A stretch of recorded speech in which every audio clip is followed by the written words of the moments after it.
नमस्कार दोस्तों, आज हम बात करने वाले हैं पश्चिम बंगाल की राजनीति में आए एक बड़े बयान की, जो दिया है देश के गृह मंत्री अमित शाह ने।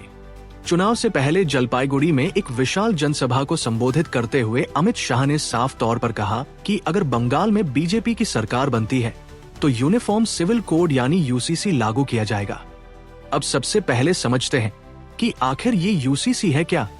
यूसीसी यानी यूनिफॉर्म सिविल कोड का मतलब है कि देश के सभी नागरिकों के लिए एक समान कानून हो, चाहे वह किसी भी धर्म, जाति या समुदाय से क्यों न हो।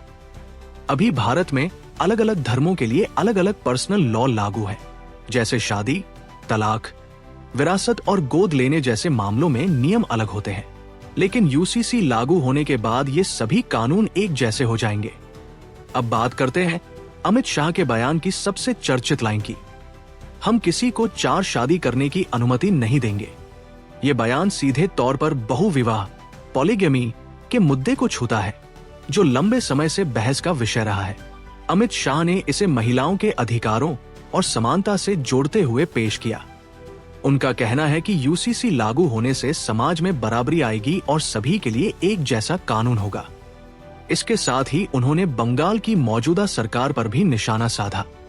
उन्होंने कहा कि राज्य में कानून व्यवस्था की स्थिति कमजोर हुई है, भ्रष्टाचार बढ़ा है और विकास की गति धीमी पड़ी है।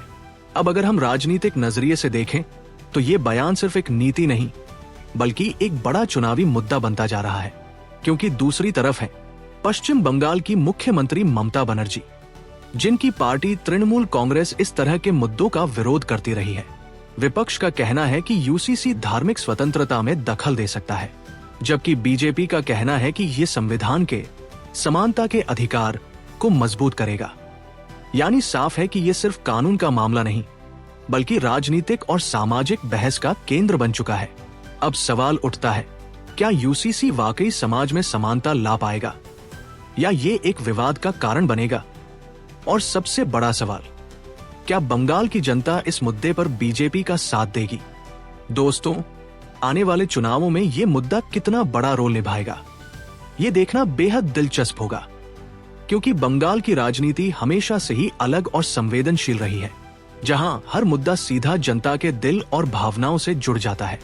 अंत में आपसे एक सवाल, क्या आप यूसीसी के पक्ष में हैं या विरोध में?